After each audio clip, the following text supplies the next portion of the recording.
bioquímica, ela estuda as estruturas moleculares e os processos químicos. Só que essas estruturas e estes processos estão relacionados à vida. Por isso, bio de vida, química. Então, nada mais é do que a estrutura e todos os processamentos químicos que existem no nosso corpo relacionado à nossa vida e a interação que existe do metabolismo energético vinculado à bioquímica. Por isso, bioquímica metabólica. Como que nós utilizamos a nossa energia, como nós formamos energia, como nós transferimos energia, absorvemos energia e ainda como que essas situações energéticas acontecem de formas muito particulares, como por exemplo no jejum, no exercício físico, no fator alimentado, acontece quando você está estressado, quando você está doente, tudo isso é totalmente diferente em situações como estas. Então, a vida, ela depende de reações bioquímicas. Então, ela se tornou uma linguagem praticamente que essencial, fundamental na área da saúde. Entender a bioquímica metabólica é fundamental para saber como o organismo reage às diversas situações do nosso dia a dia e como que nós utilizamos a nossa energia para executar as coisas da nossa vida, como por exemplo, um simples caminhar para ir ao trabalho, subir, descer de escada do seu prédio, jogar um futebolzinho lá no final de semana, fazer uma dança, uma aula de ginástica. Como que isso acontece, então, de fato? Por isso que nós podemos fazer muitas perguntas e tentar encontrar respostas ao longo das nossas aulas. Como, por exemplo, do que o ser humano é composto? Se nós pensarmos em situações energéticas, né? O que o ser humano é composto? Quais são os componentes do corpo humano? O que, que isso tem a ver com a bioquímica? Será que tem diferença, por exemplo, se eu estiver bem hidratado, se eu estiver mal hidratado? O que acontece se eu fizer uma dieta mais rica em carboidratos, que são fornecedores de energia principais, ou em gorduras, ou em proteínas? O que acontece se eu fizer um exercício físico em jejum? Então, do que o corpo humano é composto? Como que essas reações químicas acontecem na unidade mais básica do nosso corpo, que é a célula, e na sua complexidade, que são os tecidos? Como que isso acontece? Como que uma célula ela gera energia para, por exemplo, nós falarmos, conversarmos, sorrirmos? Como que nós fazemos isso? Como ocorre o armazenamento e a transmissão celular? Como acontece, por exemplo, os processos químicos de uma refeição e como você absorve o alimento em forma de energia e utiliza no seu dia a dia? De onde o corpo retira a energia para sobreviver? Por que é importante o sono, por exemplo? Por que é importante ser ativo fisicamente? Por que é importante se alimentar bem, ter um estilo de vida adequado? O que, que isso está relacionado com a sobrevivência? Então, são inúmeras perguntas que nós fazemos, essas são algumas perguntas exemplares, mas nós temos aí muitas outras para responder. Basicamente, nós temos que entender como o ser humano é composto e como ele utiliza a energia para o dia a dia, ok?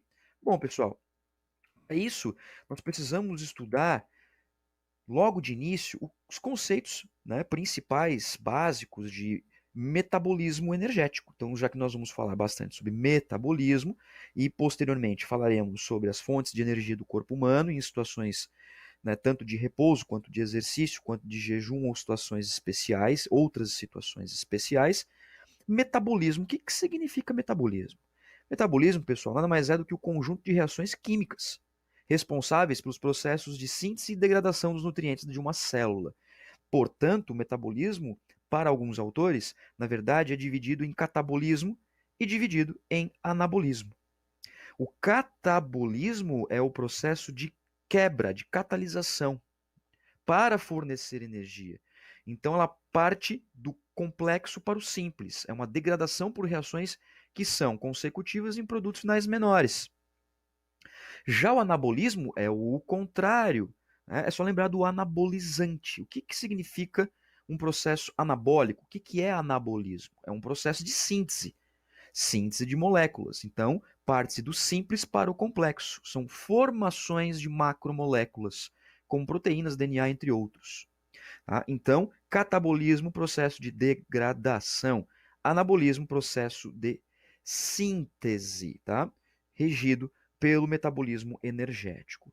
E quando nós falamos de energia propriamente dita, nós vamos falar de carboidratos, gorduras e proteínas, lipídios, né? Isso vai depender do autor da escrita, ok? Pois estes, chamados de macronutrientes, são os que possuem alto conteúdo energético e constituem fonte energética de compostos químicos que também fazem parte da construção das células. Então, pertencem tanto ao anabolismo quanto ao catabolismo. E os compostos seguem rotas metabólicas diferentes. Tá? O carboidrato, a gordura e a proteína seguem rotas diferentes. Podem ter algumas similaridades, entretanto, as vias são, de um modo geral, bastante diferentes. São compostos essenciais para a nossa vida. Tá? Então, nós vamos olhar essa imagem aqui e perceber que, por exemplo, para o anabolismo, nós temos, né, as moléculas precursoras disso tudo, né, os aminoácidos, os açúcares, ácidos graxos, bases nitrogenadas, para formar proteínas, polissacarídeos, lipídios e ácidos nucleicos. Né? Já no catabolismo é o contrário, então nós utilizamos, como por exemplo, carboidratos, gorduras e proteínas que são degradados, catabolizando-se e tendo seus produtos finais. Vou dar um exemplo de cada um, certo?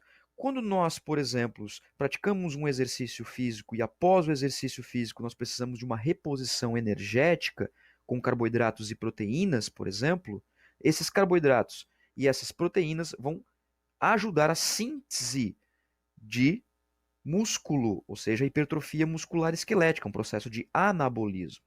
Catabolismo, vamos pensar no próprio exercício. Quando você vai praticar um exercício, se você estiver bem alimentado, 3 a 4 horas previamente alimentado, o alimento que você ingeriu formará glicogênio muscular que vai ser utilizado no exercício físico, formando glicose, formando energia. Se você utilizar aminoácidos no seu exercício físico, esses aminoácidos vão formar grupos aminas, como NH3, por exemplo, que vocês estão vendo na imagem.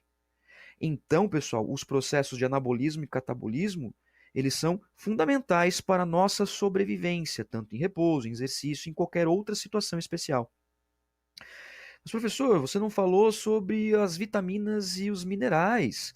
É verdade, não falei, porque as vitaminas e os minerais, eles são micronutrientes. Portanto, micronutrientes, eles não geram energia, eles não são energéticos, pessoal.